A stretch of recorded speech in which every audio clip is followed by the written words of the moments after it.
राक्षसधारी अहंकार था, मद था, उसके बल का अहंकार आया और लगा राक्षसों को ललकारने।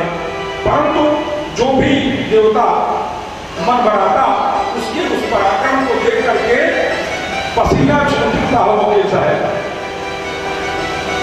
कोई हिम्मत नहीं करता, साहस न करता कि इससे युद्ध किया जाए। हिरण्याक्ष कितना बलशाली राक्षस था। कोई कई लोग प्रयास किए, कई देवताओं ने प्रयास किया, लेकिन एक क्षण भी वो उसके सामने टिक न पाए। एक दिन हिरण्याक्ष ने क्या किया, अपने संपूर्ण शक्ति का उपयोग करते हुए समस्त भूमंडल को अर्थात पृथ्वी को लेकर के कहा चला गया, पाताल लोक की ओर चला गया। अब तो भैया त्राहि त्राहि उठ गई, लेकर के रसातल चला गया। कौन गया, कौन गया, कहा हिरण्याक्ष लेकर के पृथ्वी को रसातल में समाहित हो गया। चतुर्दिक देवताओं में हाहाकार मच गया, लगे सभी परेशान होने। अब क्या किया जाए, किस तरह से इससे रक्षा की जाए, इस भूमंडल की किस तरह से पृथ्वी की रक्षा की जाए। तो सभी पहुंच गए। जब कोई रास्ता नहीं दिखाई पड़ता तो सिर्फ एक दिखाई पड़ता है। कौन? वह 16 कला से परमात्मा शंख चक्र गदा पद्म से विभूषित सशंख चक्रम सकली कुंडलम, जिसका स्वरूप है कमल के समान सुंदर नेत्र वाले, समस्त भूमंडल में अपनी शक्ति को प्रतिपादित करते हुए समस्त मानव जाति की श्रृंखला को धर्म में अनुबद्ध करते हुए अपने श्री चरणों में स्थान प्रदान करने वाले वो कौन? कृष्ण कन्हैया लाल। कौन के सभी देवताओं के पास और लगे भगवान की स्तुति करने। कैसे स्तुति करते हैं? श्री कृष्ण गोविंद हरे मुरारी, हे नाथ नारायण हरे वासुदेवा, श्री कृष्ण गोविंद हरे मुरारी, हे नाथ नारायण हरे वासुदेवा, श्री कृष्ण गोविंद हरे मुरारी, हे नाथ नारायण हरे वासुदेवा, हे नाथ नारायण वासुदेवा, हे नाथ नारायण वासुदेवा, हे कृष्ण नारायण वासुदेवा, हे नाथ नारायण वासुदेवा, गोविंद हरे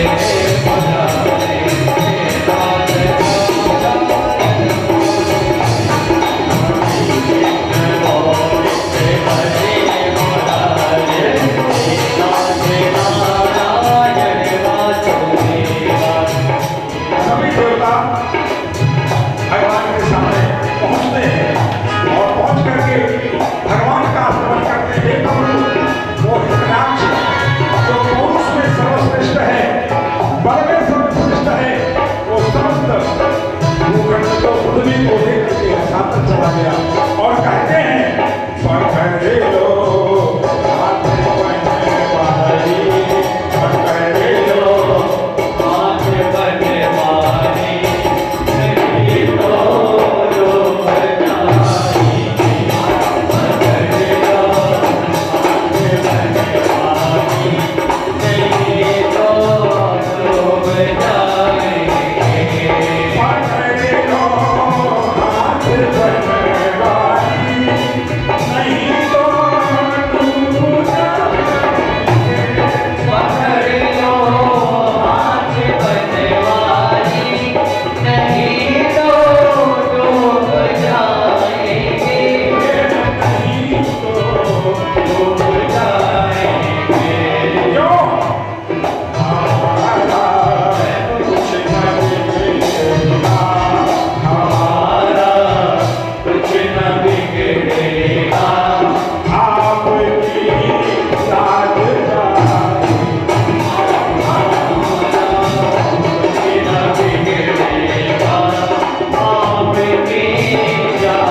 सभी देवता भगवान श्री कृष्ण कन्हैयालाल वो चतुर्भुजधारी भगवान समस्त पापों का नाश करने वाले अखंड ब्रह्मांड नायक सच्चिदानंद भगवान श्री कन्हैयालाल के सामने पहुंच करके स्तमन करते हैं, हे प्रभु अब तो देवताओं की लाज जाने वाली है, अगर कोई रक्षा कर सकता है तो आप ही कर सकते हैं, आपके सिवा कोई नहीं।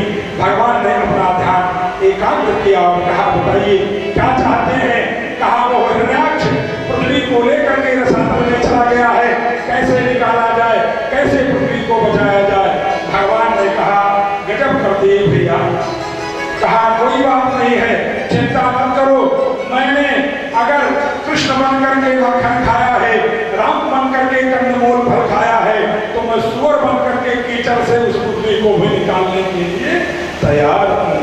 सोचिए, कल्पना करिए, वो जगदाधार जगदीश्वर परमात्मा मानव की रक्षा के लिए जीवों में जो सबसे तुच्छ जीव है वो बनने को तैयार नहीं है, और आज का मनुष्य किसी के सामने थोड़ा से झुकने को तैयार नहीं है। कल्पना करिए और आप कोशिश करते हैं कि आप भगवान हो जाएं, भगवान बनने में संभव है। झुकना सीखिए, क्योंकि यह विशेषता है जीवन की कि जो व्यक्ति बड़ा होता है, जो वृक्ष फलदार होता है, वो सदैव नीचे की ओर झुकता है। नदी का किनारा इस बात को सिखाता है कि अगर जीवन में अगर नीचे जाना है, जब नदी के किनारे हम जाते हैं और जब नदी के दर्शन को प्राप्त करने के लिए या स्नान करने के लिए जाते हैं तो शरीर को आगे झुका करके जाते हैं, नहीं तो मुंह भर क्या किया जाए। जब हम नीचे उतरते हैं, सीढ़ी पर जाते हैं तो शरीर को पीछे की तरफ टाइट करते हैं, नहीं तो मुंह के भर गिर जाए। और जब स्नान करके नदी से ऊपर आते हैं तो शरीर को झुकाते हैं। वो नदी का किनारा इस बात का संकेत देता है कि अगर जीवन में नीचे जाना है तो टाइट रहो, अगर ऊपर जाना है तो झुक के चलो। नदी के किनारों से सीखो, सीढ़ियों से सीखो, ये ऐसे सामान्य चीजें नहीं है, एक एक बिंदु सीखने के लिए पृथ्वी पर है। अगर सीखना चाहो तो सीखो। आज भगवान स्वयं नारायण शूकर का रूप धारण करते हैं। यहाँ पर एक प्रश्न आता है, लोगों ने प्रश्न किया आदरणीय मिश्र जी, तिवारी जी, कि भगवान ने शूकर का ही रूप क्यों धारण किया। देखिए, कुछ जीव ऐसे हैं जिनकी शक्ति विशेष स्थान पर लगती है। जैसे अजगर है, बैठा है, बड़ा है, कोई मतलब नहीं, लेकिन अगर उसकी पकड़ में आप आ गए तो फिर शक्तिमान से शक्तिमान व्यक्ति होगा, पशु होगा, उसको भी वो निगल लेता है, अपने पास में जकड़ लेता है। जैसे मगरमच्छ का संपूर्ण उसकी ऊर्जा ताकत जब में लगती है, हाथी को भी अगर पकड़ ले तो निकलने में असमर्थ होता है। उसी तरह कीचड़ में अगर किसी जीव का जोर चलता है तो उसका नाम है सुअर। सुअर ही कीचड़ में ताकतवर होती है। इसलिए भगवान ने 12 अवतार लिया और 12 अवतार दे करके गए रसातल में, हिरण्याक्ष से युद्ध करने लगे। इसी बीच में एक प्रसंग आता है, एक टीका है, उस टीका में लिखा है, लक्ष्मी जी एक दिन भगवान नारायण का पैर दबा रही थी और पैर दबा रही थी, पैर दबाते दबाते भगवान से कुछ वार्ता कर रही थी और भगवान लगे बताने, मैंने इसको मारा, जैसे हर पति पत्नी के सामने चाहे कुछ लोग गाड़ी पड़े, लेकिन फिर कहे मिला पुलिस वाला, कहा गाड़ी रोको सुबुल जी, और गाड़ी हमने खड़ी किया, कहा बोलो क्या है, कहा कागज, कहें कौन कागज, हमारे समझी की आदि किया, कहें तुरंत कहीं निकल जा। क्या कहना, बड़ी बड़ी वैसे भगवान नारायण लक्ष्मी जी को बता रहे थे। लक्ष्मी जी सुन रही थी, कहा बहुत अच्छा, कहा प्रभु एक बात कहे, बोले क्या, कहा जब कभी अवसर लगेगा तो दुकानदार हमको भी दिखा दीजिए कि आप कैसा बढ़िया युद्ध करते हैं राक्षसों से। कहा ठीक, इतने में तो लक्ष्मी जी को पता चला कि हिरण्याक्ष रसातल में लेकर के पृथ्वी को चला गया है। तो लक्ष्मी जी ने सोचा अब इससे बढ़िया मौका कुछ मिलने वाला नहीं है। लक्ष्मी भी तैयार हुई, कहा श्रीमान जी, बोले हाँ, कहा मैं भी चलूंगी युद्ध देखने। कहा हाँ बिल्कुल, भगवान ने तो पहले मना किया क्या करो विश्व महारा, लेकिन प्रिया हट हटो पूर्वी के पास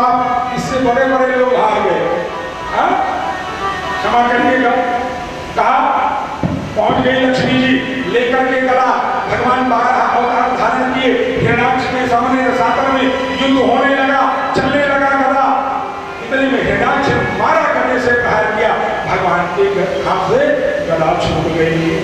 अब तो भगवान बिल्कुल निस्तेज निस्तब्ध खड़े हैं और हिरण्याक्ष मानो समस्त सृष्टि को प्रलय कर देने के उद्देश्य से हाथ में गदा लेकर के ललकारता हुआ भगवान की ओर बढ़ा जा रहा है। लक्ष्मी जी ने कहा हमको लगता है कि आ जाए सर्टिफिकेट खत्म होने वाला। लक्ष्मी जी को कुछ न समझ में आया।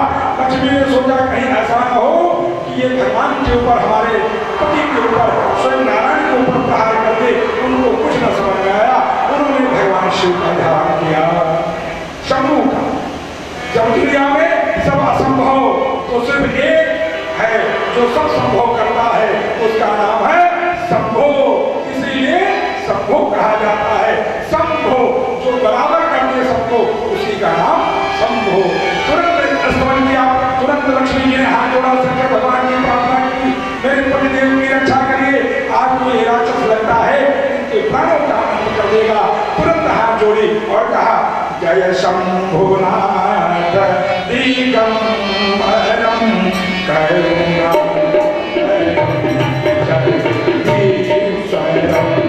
जय शंभुनाथ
भगवान नारायण को चक्र का चक्र सुदर्शन भेद करते और कहते हैं लीजिए और इससे इस हिरण्याक्ष का वध करिए और वध करके समस्त पृथ्वी को इसके पाप से विमुक्त करिए।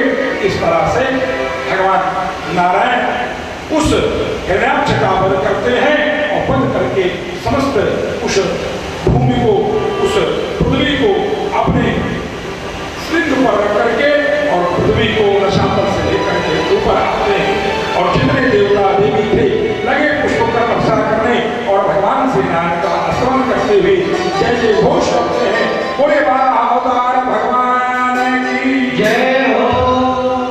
यद्यपि की कथा आदो दैत्य वधम उत्तम आचार्य जी द्वितीय दिवस की कथा यहीं पर समापन लेती है, लेकिन श्रीमद् भागवत महापुराण सप्तदिवसीय तो है, लेकिन एक दिन जो महात्मा है वो सप्तदिवसीय कथा के अंतर्गत न जोड़ा जाना चाहिए और न जोड़ना चाहिए। श्रीमद् भागवत का अध्ययन करिए, कहा एक दिवसीय जो महात्मा वर्णन है वो सप्तदिवसीय कथा के अंतर्गत नहीं आता। पुनः कुछ ही क्षणों में वाणी को विराम दूंगा, आगे की कथा की ओर कहा ब्रह्मा जी ने सृष्टि का विस्तार और देवहूति गंधर्वहूति के विवाह का वर्णन किया। कपिल मुनि इत्यादि के जीवन का वर्णन करते हुए दर्शन की मीमांसा की, शांत दर्शन योग न्याय मीमांसा वेदी जो छह दर्शन है अपने आप उन दर्शनों की मीमांसा करते हुए नवदर्शनों को स्थापित करते हुए कपिल मुनि के बारे में बताते हुए सुखदेव जी महाराज राजा परीक्षित को आगे की कथा की ओर ले जाते हैं। शिव सती संवाद जो उसको आप जानते हैं, बताने की आवश्यकता नहीं है। भगवान शंकर राजा दक्ष की कथा जिसमें सती जी को निमंत्रण नहीं दिया, राजा दक्ष ने यज्ञ किया और भगवान शिव को निमंत्रण न दिया। भगवान शिव और पार्वती जी ने जब सुना कि राजा दक्ष यज्ञ कर रहे हैं और उस यज्ञ में उन्होंने हमें आहुत नहीं किया है, तो ऐसी बात को सुनकर के शंकर जी बहुत मलिन हुए, बड़ा मन कष्ट में हुआ। लेकिन यद्यपि वो और हरदानी है, आशुतोष है, उनके पर कोई विशेष प्रभाव न पड़ा। पार्वती जी और शंकर जी बैठे थे हिमालय में और देखा तो ऊपर से देवता लोग सब परिवार जोड़ा सहित चले जा रहे थे। हाथ जोड़ करके खड़ी हुई पार्वती जी, कहाँ जा रहे हो? आपके पिताजी ने न्योता दिया है। कहा न्योता दिया है? क्या है? कहा यज्ञ कर रहे हैं, सुना नहीं क्या आपने? कहा नहीं सुना। तो कहा सबको न्योता दिया, हमें न्योता नहीं दिया, कारण क्या है? भगवान शिव के पास पहुंची, शिव जी ने कहा सुनो भाई। हाँ, कहा बताओ। कहा कि पिताजी यज्ञ कर रहे हैं, चलना है। कहा कहाँ चलना है? हमारे पिताजी न्योता कर रहे हैं, इतना बड़ा अनुष्ठान कर रहे हैं, यज्ञ कर रहे हैं, उसमें चलना चाहिए। शिव जी ने देखा, कहा भाई सुनो।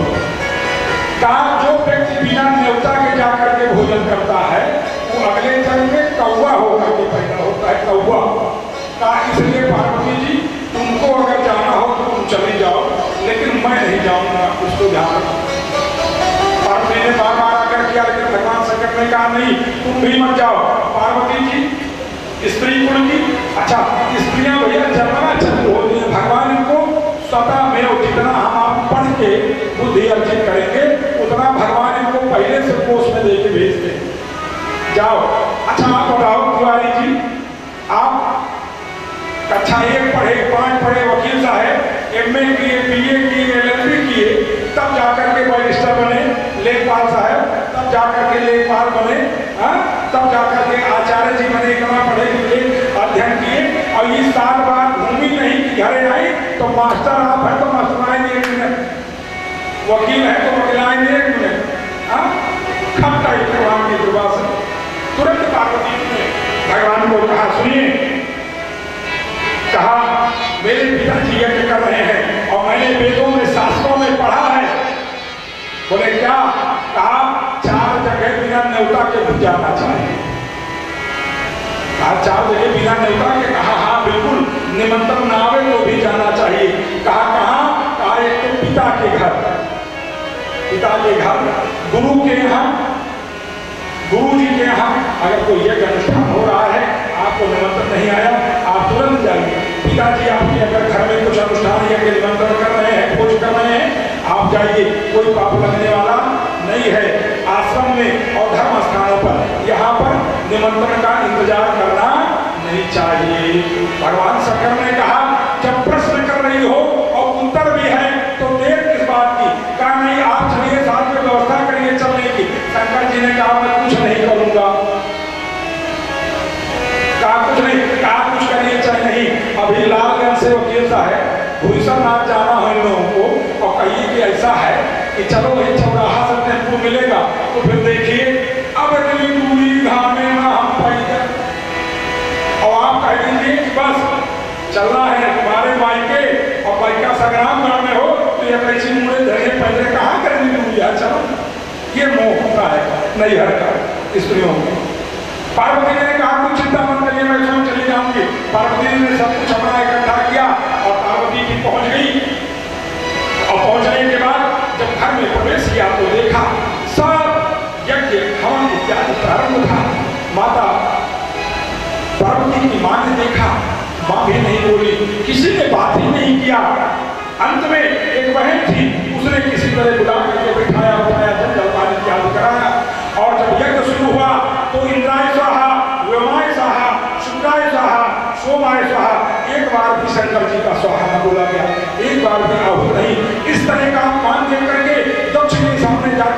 खड़ी होती हैं और कहती हैं कि आपने जो अपमान मेरा किया है सर्वथा अनुचित है। दक्ष ने अनुचित बातों को कहना शुरू किया भगवान शिव के लिए और पार्वती जी रुष्ट हुई और तुरंत उसी क्षण पार्वती जी क्रोध से परिपूर्ण होकर के और उसी दक्ष की यज्ञ में कूदती हैं और अपने शरीर को उसी में पूर्णतः प्रदान करती हैं। अब तो मचा हाहाकार हुई, अब तो हाहाकार मच गया। तुरंत शंकर जी के पास संदेशा पहुंचा। शंकर जी ने जैसे सुना कि मेरी पत्नी यज्ञ में कूद करके शरीर को पूर्ण कर लिया है, शंकर जी क्रोध से प्रफुल्लित हो गए, जटाओं को खोला, लगे जटाओं को झड़कने लगे, कमरों को बजाने, तांडव प्रारंभ किया। पेट से एक विकराल विभत्स भूत प्रेत पिशाच पैदा हुए। आज्ञा दिया जाओ और दक्ष के समस्त यज्ञ का नाश करते हुए उसके यज्ञ की समाप्ति करो। पहुंच गए सब और लगे विध्वंस करने।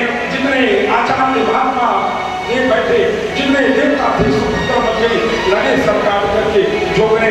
भगवान शंकर पहुंचे और तुरंत दक्ष का सरकार करके यज्ञ में प्रणित चतुर्दिक हाहाकार भगवान की शुभ रूप को लेकर के भगवान उसी क्षण लेकर के भगे। सती जी का शरीर लेकर के भगे। जहां जहां सती जी का शरीर गिरता गया, शरीरांश गिरता गया, हाथ भुजाएं वक्ष जहां जहां गिरते गए कर के वहीं वहीं पर सिद्धपीठ देवी जी के 108 सिद्धपीठों की स्थापना हुई। बड़े दुर्गा मैया की जय हो। 108 पीठों की स्थापना हुई किसके द्वारा?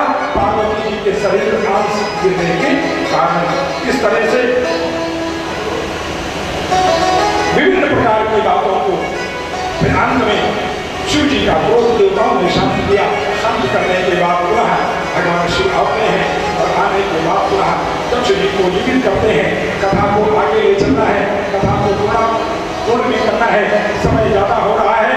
और इस तरह से भगवान शिव और सती का संवाद दक्ष जी के यज्ञ का उदाहरण देते हुए एक प्रश्न यहाँ पर आता है कि आखिर भगवान शिव और दक्ष जो उनके ससुर थे उनके बीच में ये बैर भाव उत्पन्न कहां से हुआ?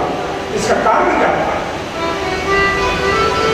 वकील साहब बैठे हैं, ज्ञानी लोग यहाँ पर एक से विद्वान बैठे हैं। ये बात प्रश्न होती है, विशेष अध्ययन करिए, पुस्तकों का अध्ययन करिए, तब जाकर के चीजों को ढूंढ करके मिलती है, चीजें निकाली जाती हैं। कहा ऋषि दुर्वासा थे, ऋषि दुर्वासा द्वारा महाराज दक्ष को एक माला प्रदान की गई थी, एक माला दी गई थी सम्मान में। उस माला को दक्ष ने पहन लिया और पहनने के बाद अपनी पत्नी के साथ उसी माला को पहने हुए संसर्ग किया, स्थापना की। उस माला ने श्राप दिया कि तुमको इस बात का भी भान नहीं है कि किसके द्वारा प्रकट हूँ और क्यों हूँ, तुम मेरे मान अपमान को नहीं समझते हो। इसलिए मैं तुमको श्राप देती हूँ कि यही माला तुम्हारे और तुम्हारे दामाद के बीच में बैर का कारण बनेगी, विद्रोह का कारण बनेगी। दुर्वासा के द्वारा दी गई माला ने श्रापित किया था दक्ष को। यही प्रमाण आपको मिलेगा कहां से? श्रीमद् देवी भागवत का अध्ययन करिए। श्रीमद् देवी भागवत में जो शिव और सती संवाद है तो वहां आपको एक प्रमाण मिलेगा। पुस्तकों का नाम बता दे रहा हूं, देखिएगा। अभी 6 दिन कथा कहूंगा, प्रमाण सहित जो भी बात कही जाएगी प्रमाण सहित बोली जाएगी। कपोलकल्पित बात कथा में नहीं कही जाएगी, कथा की रोचकता को बढ़ाने के लिए। दूसरा प्रमाण मिलता है, आदरणीय तिवारी जी वामन पुराण का अध्ययन करिए। शिव जी कपाली हो गए थे, हो ब्रह्म हत्या के कारण शिव जी कपाली थे और ब्रह्मा जी का हाथ कर दिया था। सब चाहते ब्रह्मा जी के, एक सर कर गया, कपाली हो गए। और उस कपाल को, उस पाप को, उस दोष को नियंत्रित करने के लिए, उसको नष्ट करने के लिए, उसको समाप्त करने के लिए, चूंकि ब्रह्म हत्या का पाप लगा था शिव जी पर, तो आज का समय जाने दीजिए कि जो जितना बड़ा हत्यारा होगा समाज में उतने आदर नहीं होगा।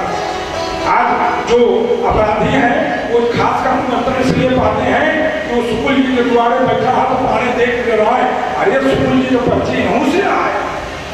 इसलिए समाज में हत्या करने वाला अपराधी जो है वो समाज में इज्जत पा रहा है। पहले अगर किसी पर हत्या का दोष लगता था तो समाज में उसका निमंत्रण बंद कर दिया जाता था। लोग कहते थे हरियत पतरी देखा के तरस जावे। पुराने लोग बैठे हैं, जानते होंगे मेरी बात को। कहा इस तरह से ब्रह्म हत्या के भाग के कारण शिव जी को दक्ष ने निमंत्रित नहीं किया था। प्रमाण वामन पुराण में जाकर के अध्ययन करिए, आपको मिलेगा यह प्रमाण। इस तरह से पुनः आगे देवताओं ने भगवान शिव की स्तुति की और यज्ञ की पूर्ति की। दक्ष के गले में भगवान शिव ने ले जाकर के बकरे का सर स्थापित किया और उसी समय से जब भगवान शंकर के सामने लोग खड़े होते हैं तो ध्वनि निकालते हैं, क्या बोलते हैं, तो ऐसा करके आवाज शंकर जी के सामने। ऐसा करने पर शंकर जी बहुत प्रसन्न होते हैं, लेकिन पार्वती जी मन में नाराज होती है, हो जाने रहिए। इसको करने के बाद पार्वती को जरूर प्रणाम करिए, क्योंकि वो कहती हैं कि आए हो हमारे पिता की याद कराने, क्योंकि उनके पिता जी ऐसे मिला करते थे, इसलिए पार्वती का स्मरण जरूर करिए। इसको करने के बाद भगवान शिव इस तरह से राजा दक्ष को पुनः जीवित करते हुए और कहते हैं कि एक राजा थे जिनका था नाम राजा चिबु। राजा चिबु का संवाद और दधीच जी का संवाद सुखदेव जी महाराज बताते हैं। कहते हैं श्री सुखदेव जी महाराज कि आखिर सब देवी देवता जो थे उनका क्या दोष था सबकी यज्ञ में जो अपमानित हुए, उसके पीछे भाई अगर कारण था तो शिव जी कारण थे, दक्ष कारण थे, पार्वती, लेकिन जो देवी देवता गए थे वो क्यों अपमानित हुए, उसके पीछे भी तो कोई कारण होगा। कहा अवश्य में, कहा राजा चिब एवं दधीच जी। एक बार की बात है, राजा चिब और दधीच दोनों के बीच में शक्ति परीक्षण हुआ। भगवान विष्णु का दधीच को अपमानित करने की भावना से चल पड़े, सोचे कि चलो और इनको अपमानित किया जाए। और सभी देवी देवता दधीच जी के श्राप का सामना करने के लिए पहुंचते हैं और पहुंच करके खड़े हुए लिंग पुराण में ये प्रमाण मिलता है कि राजा चिब और दधीच, राजा चिब विष्णु भक्त थे, भगवान नारायण की सेवा करने वाले थे, भगवान शिव की आराधना, भगवान नारायण की आराधना वंदना करने वाले थे। वो भगवान का ध्यान करते, आराधना करते और दधीच ऋषि पहुंच गए उनकी परीक्षा लेने के लिए। और पहुंचने के बाद एकादशी का समय था, बैठ गए और बैठने के बाद कहा प्रभु, बोले हाँ, का मैं प्रसाद पाना चाहता हूँ। कहा अवश्य में प्रसाद प्राप्त करके कोई दो नहीं है, जो चाहिए आप लीजिए, इसमें कौन सा व्यवधान है महाराज, मैं आपकी सेवा करूंगा। अब इनको तो परीक्षा लेनी, ये क्रोध से वशीभूत हुए और कहा तत्काल मुझे कोई चाहिए, तुरंत तत्काल शिक्षण। अब तो भोजन रसोई बनने में कुछ समय लगता है। उन्होंने कहा प्रभु थोड़ा अवसर दीजिए, मैं आपको भोजन कराता हूँ, जलपान कराता हूँ, तब तक जलपान करके भोजन करूंगा। इतने में राजा चिब दधीच जी क्रोधित हो गए राजा चिब के ऊपर और कहने लगे, मैं तुमको श्राप देता हूँ, मैं तुमको चक्र सुदर्शन का श्राप देता हूँ। हे चक्र सुदर्शन, जाओ और जाकर के इस राजा चिबु का वध करो। जैसे ही आज्ञा दिया चक्र सुदर्शन चल पड़ा और इधर जैसे ही चक्र सुदर्शन चला, राजा चिबु भी अपने भाव से युक्त हुए और भगवान नारायण का ध्यान किया। कहा प्रभु, अगर मैंने आपकी आराधना वंदना, आपकी सेवा, आपकी पूजा, आपका पाठ अगर कर्म योग से किया होगा तो आप मेरी रक्षा करेंगे। और राजा चिब जब अपना शरीर परिपूर्ण करते हैं, क्रोध से युक्त करते हैं, तो देखा तो एक एक रोने में हजारों हजार दधीच और विष्णु भगवान लपकते दिखाई दिए हो। दधीच ऋषि के पसीना छूट गए। कहा प्रभु क्षमा करिए मुझे, मैंने आपका अपमान करने का प्रयास किया। राजा चिब ने कहा दधीच ऋषि, जीवन में किसी व्यक्ति की परीक्षा उसकी सामर्थ्य और उसकी परिस्थितियों को देख करके मत लेना, अन्यथा ना जाने किस वेश में नारायण मिल जाए, इस बात का ध्यान रखना। इसलिए आज के बाद जब किसी की परीक्षा लेना तो बहुत सोच और समझ करके लेना।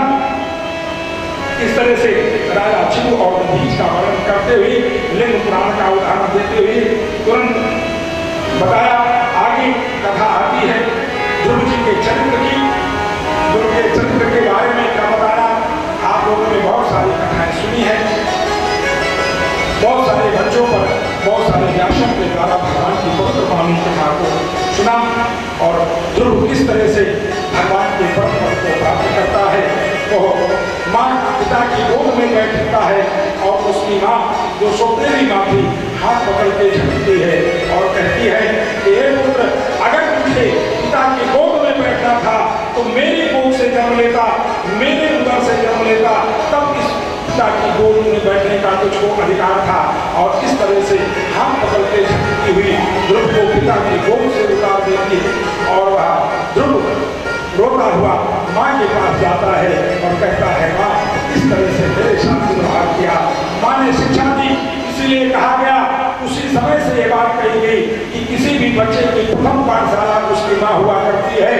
माता ने तुरंत कहा, बेटा तुम्हें जगत पिता की गोद में बैठना है, तुम संसारिक पिता की गोद में बैठ करके क्या करोगे? अगर तुझको बैठना ही है तो उस परम पिता की गोद में जाकर के बैठो।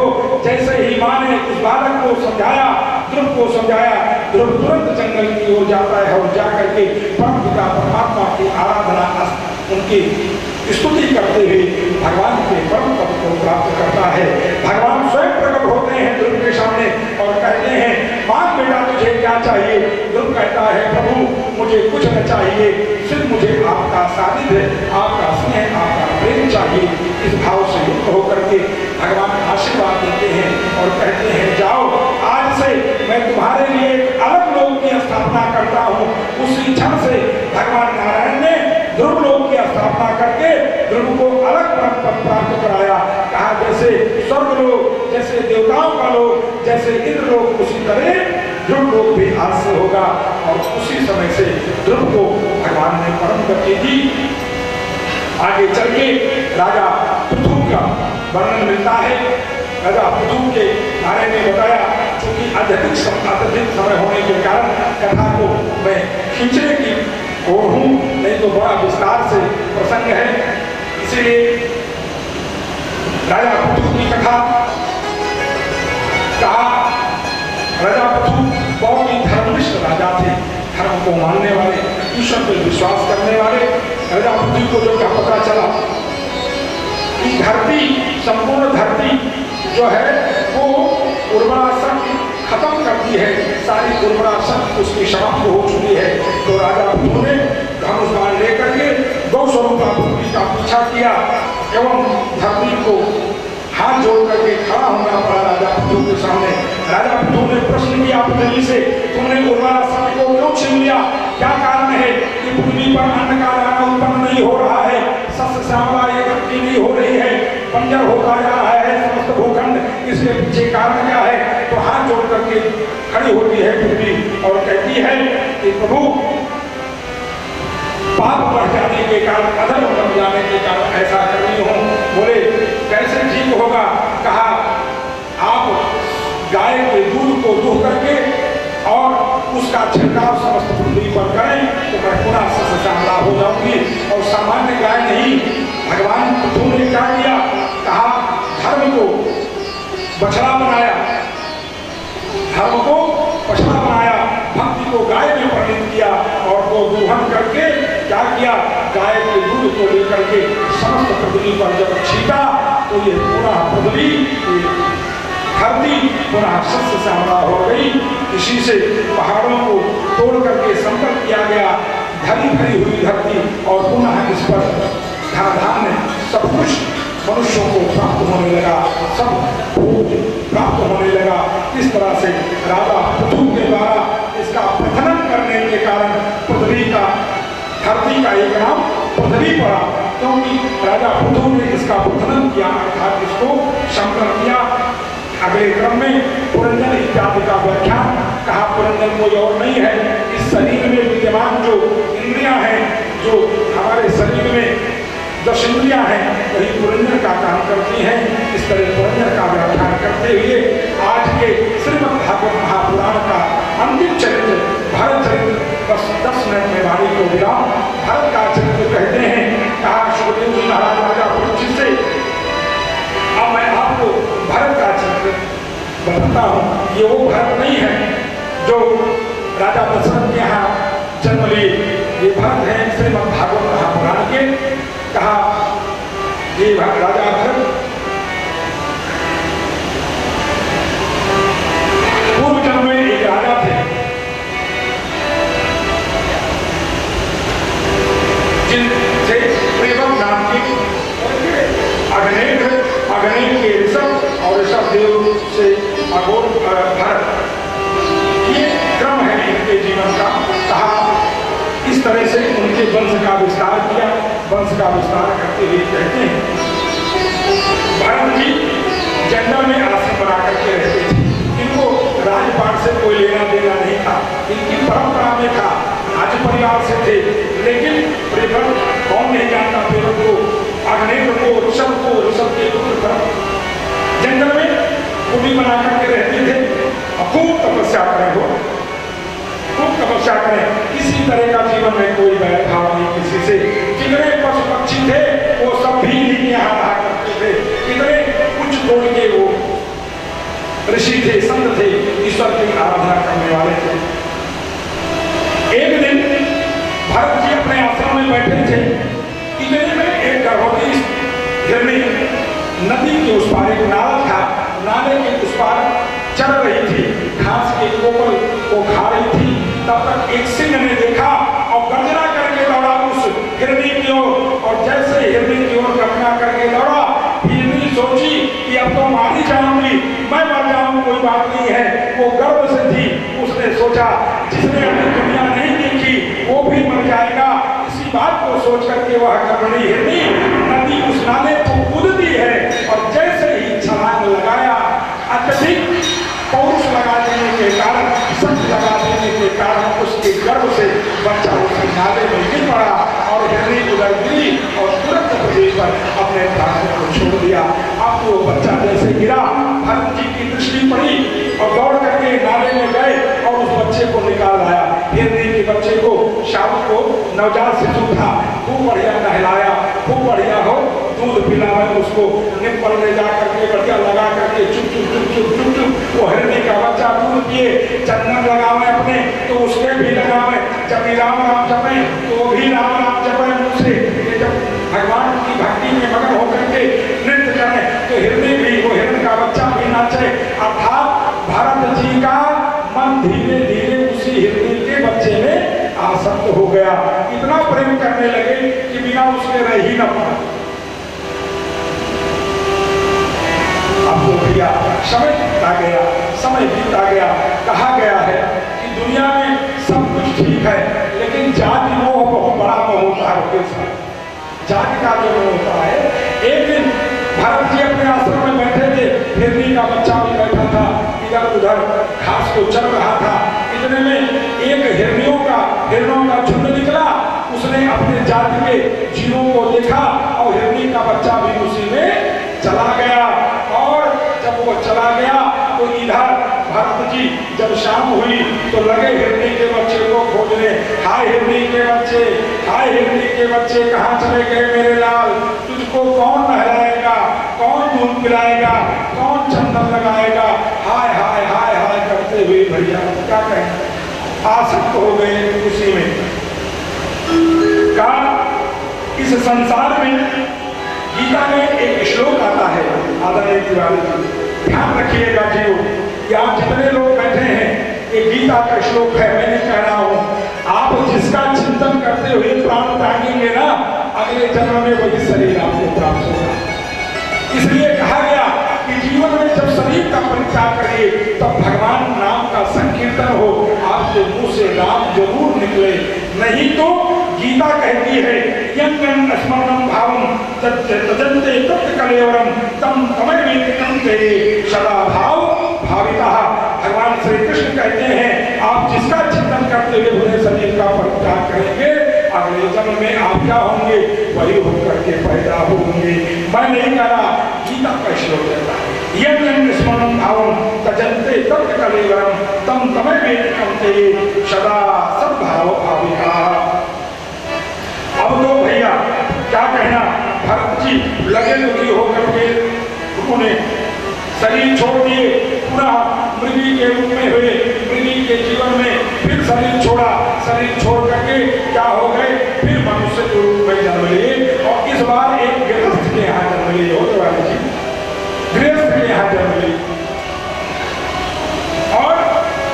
सामान्य नहीं हुए, जातिसार ब्राह्मण हुए। जातिसार एक शब्द आता है, जातिसार ज्योतिष में जिसे कहा जाता है जो व्यक्ति अपना भूत भविष्य वर्तमान तीनों बता सकता हो, तीनों जानता हो, उसे जातिसार योगी कहा जाता है। भागवत में प्रमाण है, कहा जातिसार योगी होकर के पैदा हुए। अब तो गृहस्थ के यहाँ पैदा हुए, कुछ ना, पिताजी ने भेजा बेटा, बोले हाँ पिताजी, कहा जाओ, कहा जाओ पढ़ने, कहा पढ़ के क्या होगा, कहा कलेक्टर बनोगे, कहा कलेक्टर बन के क्या करेंगे, कहा धन कमाओगे, कहा धन कमा के क्या करेंगे, कहा ऐश्वर्य भोगोगे, कहा ऐश्वर्य भोगोगे, कहा अंत में मर जाओगे, कहा जब मरना है तो क्यों पढ़ना, कहा पिताजी हमको पढ़ना लिखना नहीं है। लोगों ने कहा फिर क्या करोगे, कहा मुझे घर गृहस्थी का जो काम देना हो दे दीजिए, बाकी अच्छा काम कोई बात नहीं, एक काम करो, ये जो जानवर बंधे हैं, भरत जी को कहा ये जो जानवर बंधे हैं ना, इनको छोड़ो, ले जाओ, जब पढ़ना नहीं तो चलो गोरू चढ़ाओ, गोबर उठाओ, भाई दो ही विकल्प तो है, कहा ले जाओ जानवरों को, ले गए। भरत जी छोड़ दिए, सरिया से खड्डा से निकाल करके जानवरों को ले गए। बढ़िया पिताजी के होम बोए हुए थे, बढ़िया बढ़िया पोखरे निकली हुई थी, अपने खेत में ले जा करके हाथ दिए, सब जितना गेहूं था पौधा चल करके जितने जानवर थे समस्त हो गए। शाम को लेकर के आए, पिताजी ने पूछा कहाँ ले गए थे चराने, कहा कहाँ ले जाएंगे, कहा वही अपने खेत में छोड़ दिए। सर पकड़ के बैठ गए, कहा हाय राम कैसा मूर्ख बालक मिल गया, कैसा जड़ व्यक्ति है ये, कहा अपने खेत में, कहा उनका इनके उसर जाके पेट भरा है, कहा उसर चराओगे, कहा अपने खेत में, कहा कुछ नहीं, आज के बाद जानवर नहीं चराओगे। भरत जी ने कहा धन्य भगवान, एक दिन में पेंशन, एक दिन में रिटायरमेंट,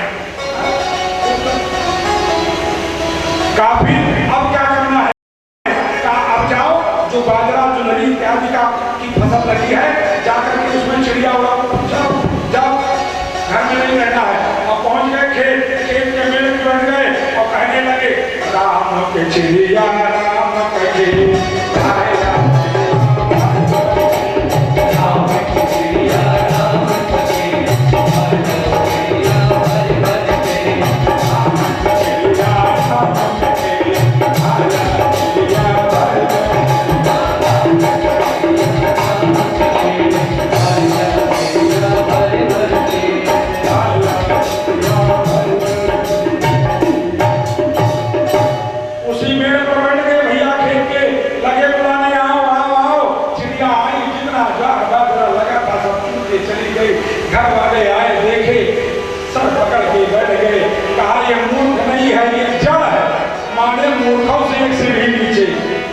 उसी दिन से उनका नाम जब घर वालों ने कहा जाओ, जब तुम मेरे किसी काम में नहीं तो घर में भोजन फ्री में नहीं मिलेगा, कहा करके इनको भगा दिया घर से, जंगल में चले गए, भगवान का स्मरण करने लगे, आराधना करने लगे, जो कंदमूल फल मिलता खा करके जीवन यापन करते।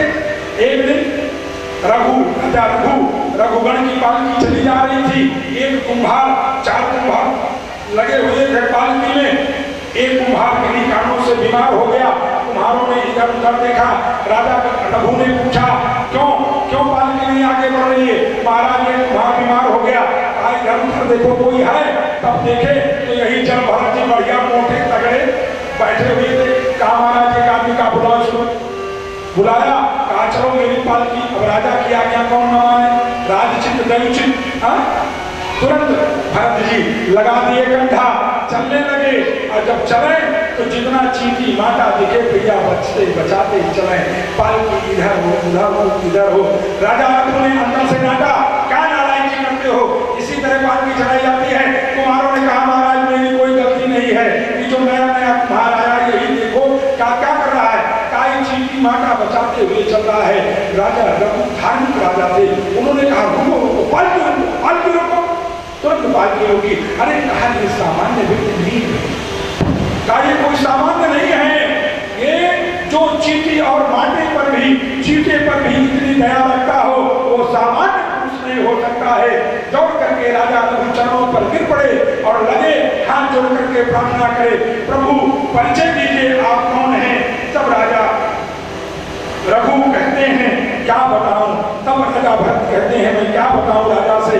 कहा अहम पुनः भरतो नाम राजा। बताने लगे की बात। मैं प्राचीन काल में भरत नाम का राजा था, इन कारणों से इस योनि में पैदा हुआ। तुरंत राजा रघु चरणों पर गिर पड़े, प्रभु मेरे अपराध को क्षमा करिए, मैंने बहुत उदारता की है, आप जैसे व्यक्ति को मैंने पालने में लगाया। ऐसा कहते हुए बारंबार उनका निवेदन प्रार्थना करते हुए राजा रघु अपने नगर को प्रस्थान करते हैं। इसी बीच में जंगल में कुछ आदिवासी लोग थे, उन्होंने देखा इधर उधर, उनकी मान्यता थी कि कोई मोटा तगड़ा आदमी मिलेगा तो देवी जी की बल चढ़ाएंगे हो। उनके मन में ये संकल्प था, से घूम रहे थे आदिवासी, मनुष्य की खोज में नजर पड़ी इन्हीं के ऊपर, देखा हाँ शरीर से रंग से रूप से बढ़िया है, देवी पसंद होंगी। तुरंत बांधे इनको, बांध करके लेकर के आए, देवी जी के सामने खड़ा किया। अब तो भरत जी हाथ जोड़ करके खड़े हो गए, माता जी बड़ी कृपा आपकी है, अगर आज इस शरीर को इन लोगों ने पूर्ण कर दिया तो कम से कम आपके काम में शरीर आएगी। इस भावना से युक्त होकर के तुरंत देवी जी के सामने, माता आपके काम में यह शरीर आएगा, इससे बड़ा सौभाग्य और क्या होगा। ऐसा कहते हुए जैसे ही उन आदिवासियों ने फरसा उठाया और प्रहार करना चाहा भरत जी के शरीर पर, वैसे ही देवी जी मूर्ति को फाड़ करके प्रकट होती हैं और तुरंत दर्शन देती हैं। बड़े दुर्गा मैया की और आदिवासियों को कहती हैं ये कोई सामान्य नहीं है, ये तो भरत है जो धर्म की धुरी है। इस तरह से माँ भगवती कृपा करती हुई उसको, उस भक्त को प्राणदान देती हैं और उनको अपने चरणों में स्थान देती हैं और स्थान देते हुए कहती हैं कि जो मनुष्य नित्य भगवान का स्मरण करेगा, चिंतन करेगा, परम पिता परमात्मा की कृपा से, उस अखंड ब्रह्मांड नायक की कृपा से वो भगवान के परम पद को प्राप्त करेगा। इस भावना से युक्त होकर के भगवान श्री सुखदेव जी महाराज राजा परीक्षित को विनर मुक्त होने के लिए नाना तरह के विधानों का, कथाओं का, प्रसंग का स्तमन कराते हुए कि इन कारणों से मनुष्य भय से मुक्त होते हुए भगवान के परम पद को प्राप्त करता है। आज द्वितीय दिवस की कथा में भरत के चरित्र का वर्णन श्रीमद् भागवत महापुराण के व्याख्या अनुसार करनी है और मैंने भरत का चरित्र आपको सुनाया टूटे फूटे शब्दों में, जो भी मत पड़ा, जो सब सामर्थ्य पिताजी गुरुओं के आशीर्वाद से जो ज्ञान मिला, उसकी कृपा से, उनकी कृपा से मैंने आपके सामने रखा। इन्हीं शब्दों के साथ आज वाणी को विश्राम, कल पुनः प्रत्येक दिवस की कथा 3 बजे से प्रारंभ होगी। आप सब यथासंभव यथाशीघ्र मंडप में आकर के अपने जीवन को धन्य बनाने के लिए पवित्र पावनी भगवान पवित्र कथा का स्मरण करते हुए जीवन को धन्य करें। अंत में 2 बार संकीर्तन और तदोपरांत आरती और प्रसाद लेकर के ही अपने घर जाने की आप लोग कृपा करेंगे। कथा का समय 3 बजे से 7 बजे तक